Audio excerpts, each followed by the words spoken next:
We've all been there. The washing machine is beyond repair. And all you want to know is which new model you should buy. Well, that's where the Which Just Buy This recommendations come in. Hand-picked recommendations that our product testing experts think you should buy. We've got over 50 products with a Just Buy This recommendation, from dishwashers to TVs, cordless vacuums to fitness trackers. And yes, it can be useful to spend time reading our in-depth reviews, but when you need a quick fix, a Just Buy This recommendation can save the day.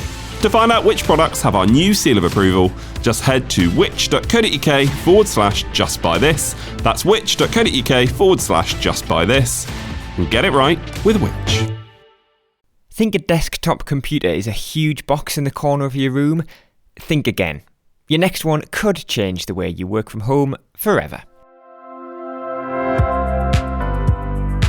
Hello, it's James here with another episode of Which Shorts, featuring another great piece of journalism from one of our magazines. This week I found a piece that was written by Ian Evenden in the October-November issue of Which Tech, which explored the pros and cons of non-portable PCs, plus the specs and software that really matter. Here's Ian's piece, adapted for the podcast, this week read by Rob Lilly-Jones.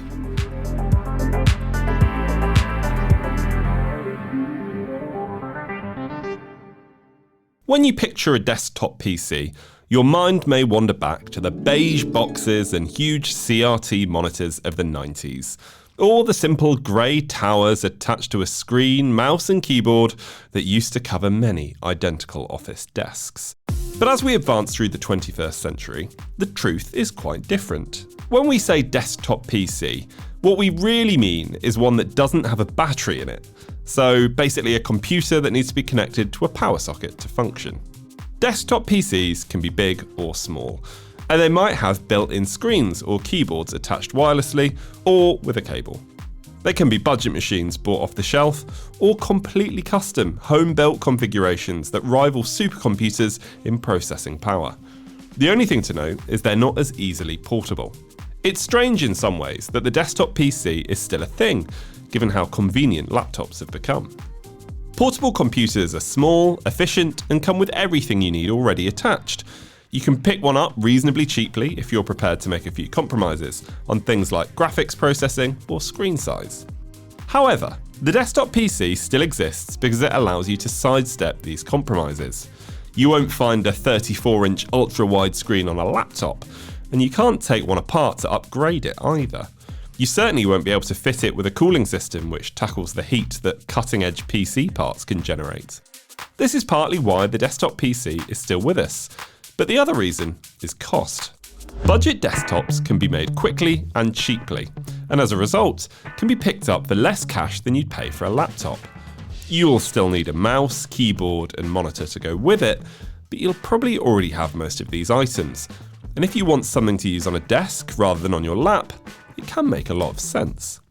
In terms of models, a desktop computer doesn't have to be a Windows PC, although they make up the vast majority of the models on offer.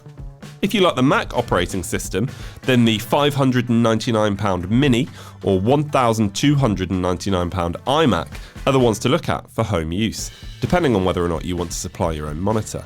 Additionally, the £2,099 Mac Studio is more powerful and built for high-end video editing or other such creative work.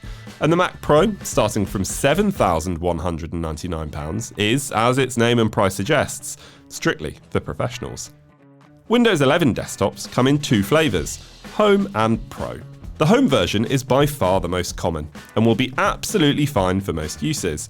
And the Pro version only comes into its own if you want to run virtual machines using Microsoft's Hyper-V security features, such as BitLocker drive encryption, or IT management tools such as Remote Desktop and Group Policies. For home use, you won't need any of these. There are also Chrome boxes, which are essentially mini PCs with Google's lightweight Chrome OS installed. This doesn't require advanced specs, so a Chrome box can be a cost-effective way to buy a desktop PC, and you can pick one up for less than £200, as long as you're happy with the limitations of a system that runs everything in a web browser.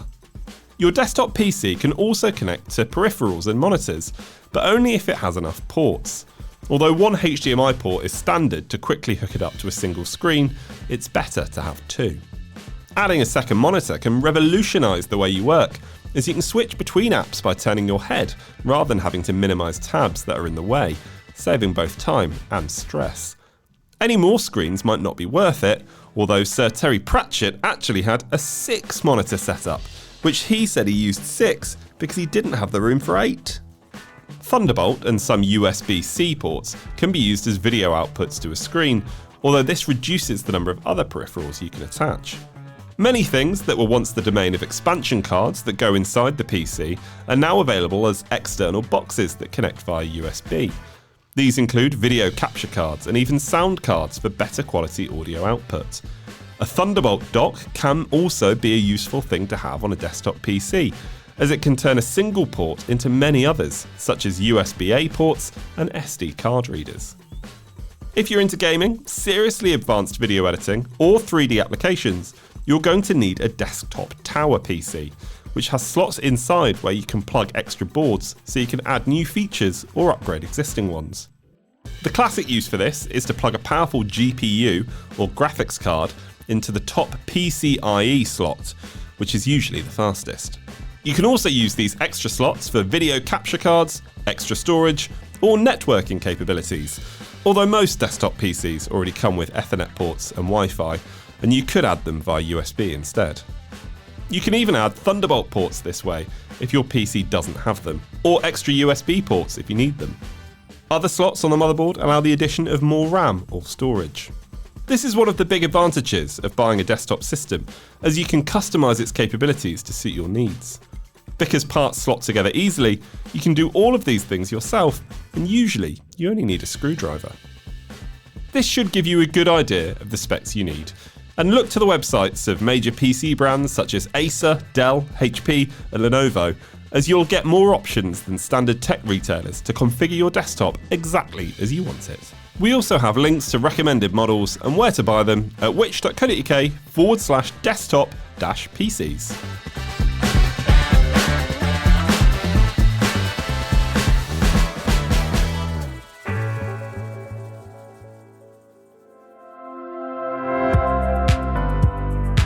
That brings to an end another podcast from Which. There's loads more for you to read about everything we discussed today. Just head to the episode description for more useful everyday advice. There you'll also find an exclusive offer for podcast listeners like you to become a Which member for 50% off the usual price, giving you access to our product reviews, our app, one-to-one personalised buying advice and every issue of Which magazine across the year. Plus, your membership helps us to make life simpler, fairer and safer for everyone. If you'd like to know when we release a new episode, then make sure you press subscribe wherever you're listening. That way you can be one of the first to listen. And for any questions, comments or anything in between, follow us on social media at WhitchUK or email us podcasts@which.co.uk. Goodbye.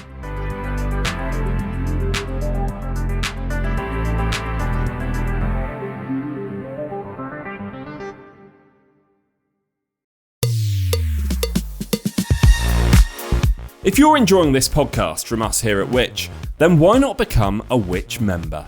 Right now, we've got a special offer, especially for podcast listeners, meaning you can choose any of our 3 membership tiers for 50% off the usual price. Starting at just £39.50 for a full year, you can get Which magazine delivered direct to your door. For the same price, you could also choose a digital Which subscription, giving you access to all of our product reviews, the Which app, and the digital edition of Which magazine. What's more, you'll also be able to use the Ask Which service for personalised one-to-one buying advice. Or why not get a full access Which subscription for just £49.50 for a full year? Don't forget, that's 50% off the usual price. To join Which or to find out more, just head to which.co.uk/podcast offer. That's which.co.uk/podcast offer, or click the link in the description for today's podcast for 50% off a Which annual subscription.